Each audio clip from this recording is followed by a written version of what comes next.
founder of Airo Health. We've built a wearable device that helps you manage and track your mental health. But I'm here today to talk about, is being vulnerable good for business? When you start a business, when you start as a founder, when you decide that you're going to take that leap and start your own business, what you really have to do is figure out a product that doesn't exist in the market or a product that you can make 10x better and kind of build that from scratch, build that from nothing. And you really have to make your own path. And what that means is there's going to be a lot of uncertainty, there's going to be a lot of unknown on your way. And how do you overcome that? Well, you spend a lot of time. You pretty much work 24/7.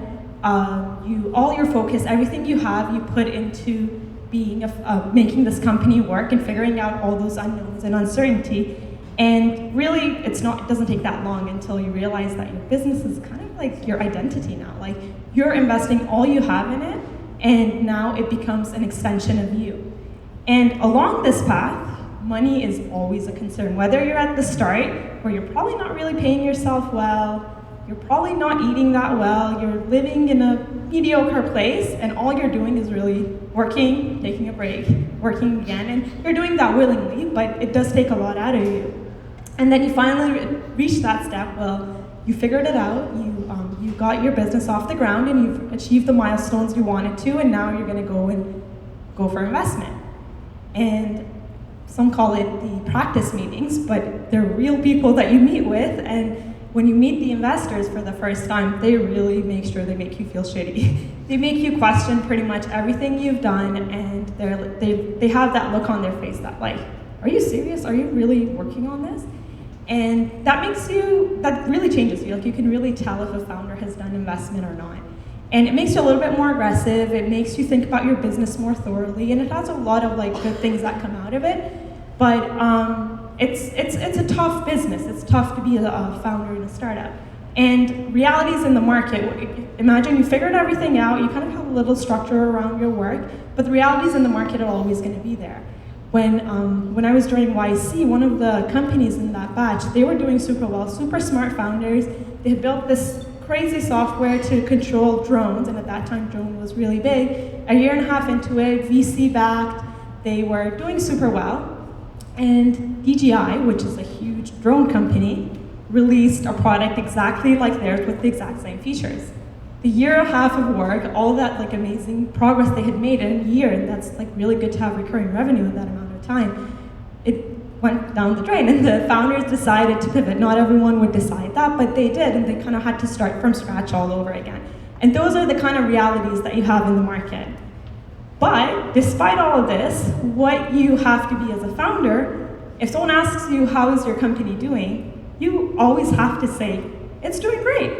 And it's not that you're faking it or you're pretending that it's doing great. No, you really have to be able to find the greatness in your work and have that, if someone asks you why, you can actually explain this and this and this are what are improving in my company. And that's super hard when you're going through that roller coaster of emotions. You have highs and you have super lows, and what you're really trying to is figure out how to make that pass, and just things come at you. Like, we had our first 6-figure sales, super excited, money came into the bank. 2 days later, we hear from the factory in China that the batteries that we use for half of our product, we didn't know back then how many, but turned out to be about half of the products was actually a bad battery, that the capacity on it wasn't the capacity that on the label, wasn't actually the capacity of the battery, so we had to scratch it all off, open up the casing, change all the batteries, and get it back to the packaging and ship it to customers, and that's a lot of pressure on you. And 2 days later, we had another meeting with a mental health institution. It was a great opportunity for us. We had been looking forward to that meeting for a really long time. You kind of have to go through all these emotions in little time and get yourself together and move forward. So really what you need to do is build that mental strength that you can make the hits that you take, and I'm sure everyone can relate to that in whatever it is they do, just a little bit more extreme sometimes for founders, is that you can take those lows and get past them. Like, process your emotions and go to the next step. And what you're really trying to do, your growth as a founder, is to make that time, instead of a month, a few weeks to a few seconds. That someone comes to you and they're like, hey, that batch of products you're just shipping, they're all bad. And you're like, oh, okay, let's see what we can do. What are the, like, who's doing what on? And like you just start figuring out what to do instead of like freaking out about the problem. So how can you do that? I think just like you put a product out in the market, in a startup, you usually have a half-baked product that you put out in the market to just see how the market receives it and get that real user feedback. It's the exact same thing with your emotions and your character. If you put it out in the public, if you put it out in your team, if you are your authentic self at all times, that's really when you get that real feedback.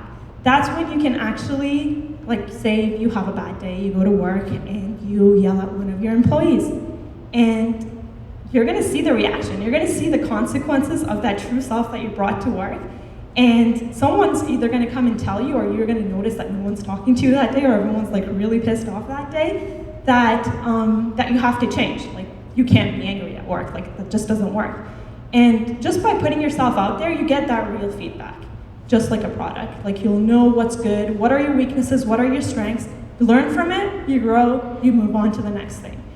And surprisingly, when you're vulnerable, you actually solve problems faster. And that's really because you actually talk about your problems, and now people know and they can help you. If you don't, then you're just, it's you in your head and your thoughts, and that's all you have. When we were having that battery problem, we went to Eric. He's one of the YC mentors. He was the founder of Pebble. And he was telling us, like, we told him, we didn't know what to do. We didn't have time. We were gonna be late for shipping. And he just asked 3 simple questions. He's like, okay, how long does it take to change the batteries? How many people do you need for that? And how many extra batteries do you have? Did the math. It's like, okay, 48 hours, straight work, don't sleep, get it done. And it's true, it's that simple. But if we hadn't been open with him, especially like Eric and Pebble, he's like a huge founder. You don't want to look weak in front of him. But because we were able to open up in front of him, he actually helped us solve that problem so much faster. And another great thing that vulnerability brings is that by being vulnerable, by bringing your true self to work, by showing your weaknesses, because we all have them, and making sure your team recognizes that, they'll want to be a part of that team. They're going to bring their best selves to work, and they're going to be okay with having weaknesses, with failing sometimes, and that's the most important thing you want in a company.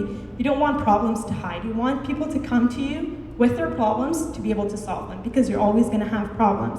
And you create a relationship that's based on trust, and we all know how that's such an important thing in a business. We hired an employee for a firmware job, and that was when we were developing the device. And he really wanted to do electronics. We told him, well, right now we're not going to do electronics, but in a few months we will. So we went back and forth on that conversation. He started, great employee, he did super well, and it didn't take him long to realize, well, the electronics, and we told him that electronics is not going to come soon. It's going to take quite a little bit longer to get to that point where we can actually start on that.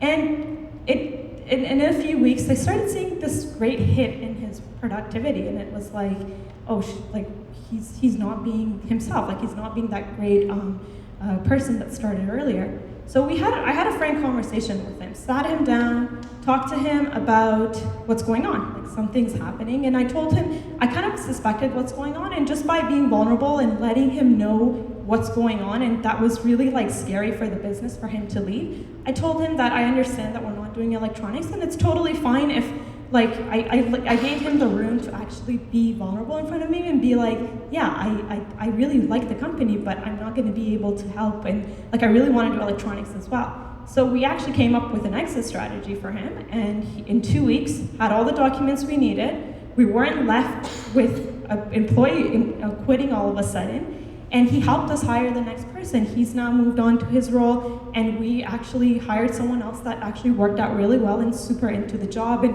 didn't affect the company's culture, it didn't affect anything except that it helped us grow as founders to make sure that we hire someone for exactly what they should be interested in, exactly what they're doing. And he moved on to a great job, and we have a great relationship. Now he's referring other people to come and work for us. And it's really important to be able to build that kind of culture in your company to be able to grow. So I really think that vulnerability, should I go to the next slide? But So being vulnerable is not just good for your business, it's actually great. It makes you grow not as a person, and it also helps you grow your company. Thank you.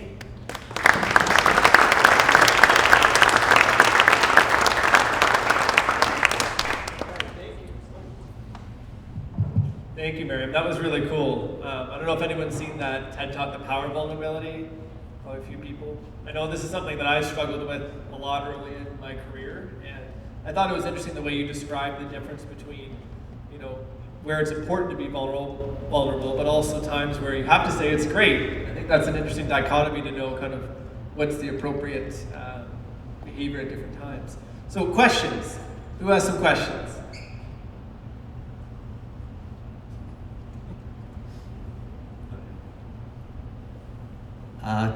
Can you share what the biggest difference is in your current?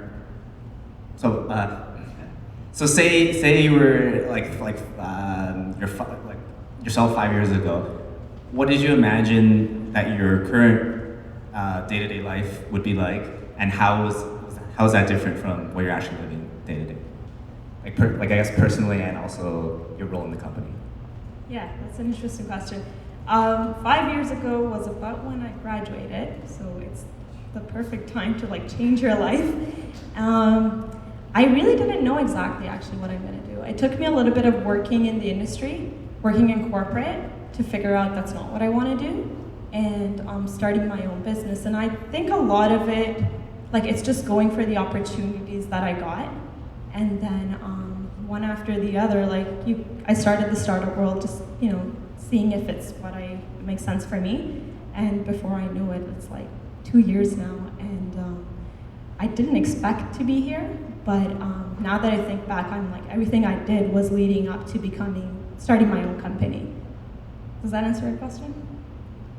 Right here. Hi.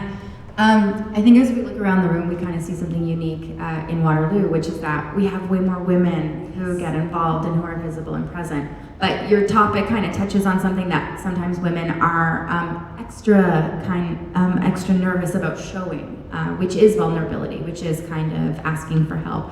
How have you navigated being a woman in a male-dominated sphere, and how does that affect the way that you present vulnerability? Yeah, I think that's a really important topic to talk about, because I think why I reached this conclusion is because I'm a woman, and I've seen how much it's helped me in my life, being vulnerable and getting help from people and letting my weaknesses out. But you're right, as women, I remember I used to work at General Motors, and when I was being trained, the first thing the person in the training told me was do whatever you want, but if you're gonna cry, go to the washroom. And I was a manager of a line, so there was a lot of pressure in that job. And that's true. I think we're still not ready to be fully vulnerable. I think you have to learn to be vulnerable the right way and learn to communicate that. But when I started in our company, I was the only female too. Obviously, being in a leadership position really helps because you build that culture in your company. But it was still a struggle. It was still definitely a struggle to show my co-founder and the team that this is actually a good thing. This is helping us all grow. But I wouldn't say it took more than 3 months to get to that point where if you stick with it and people start getting to know you, and that's really as long as it takes to know someone at work, you figure it out. You figure out what's the right, because with every person you deal with, you're gonna be a little bit different. You learn how to be vulnerable in front of who.